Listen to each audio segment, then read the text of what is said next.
Greetings, my friends, both old and new. Welcome back to this channel, MASH Genocide 2025.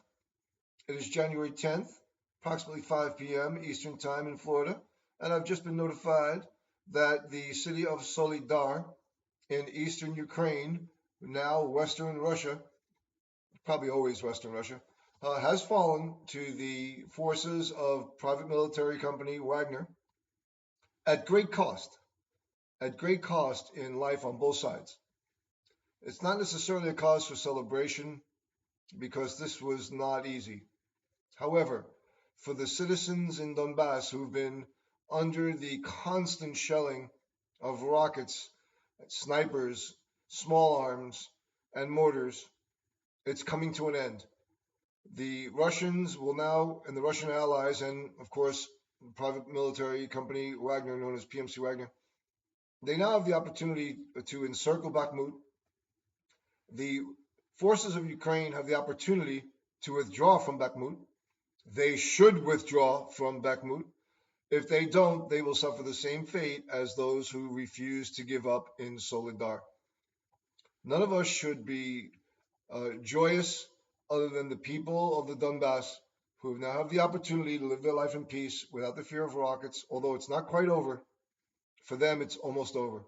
So for this, I want to make this video, and I want people to understand that with heritage of Ukrainian and Russian background, which is quite a few people, there's no reason for anyone to be joyous. There's no reason to celebrate. I'm hoping that my friends on Twitter keep it cool, keep it calm, don't show too much unnecessary enthusiasm, because this came at great cost. Many men died, women, children too, but many men died in the battle for Soledar. Many more men will die in the battle for Bakhmut. So it's with solemnness but resoluteness that the Russian allies continue forward. And I want to put out another couple of ideas. In fact, there's a lot of people who feel that the Baltic countries, Estonia in particular, has been pretty noisy, and so have some of the other outlying areas. Nobody should believe for a second that their unfriendly actions towards the Russian Federation will not go unanswered.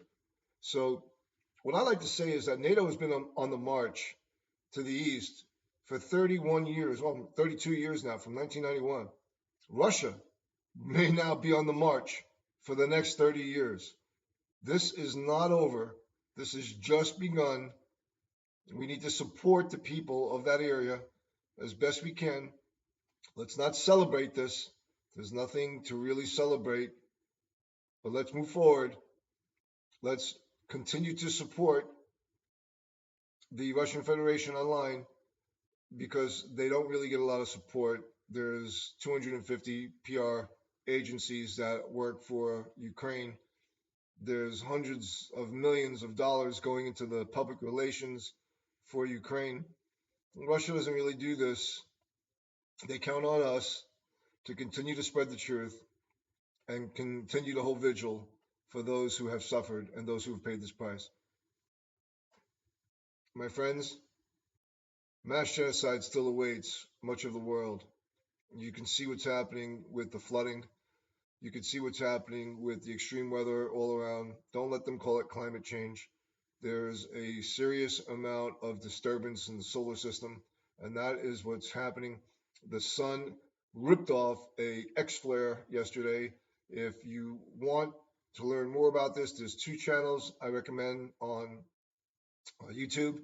One is Nemesis Maturity. Nemesis Maturity has generally the best, most timely information about solar flares. And there's another one, The Higher Truth Channel Rises.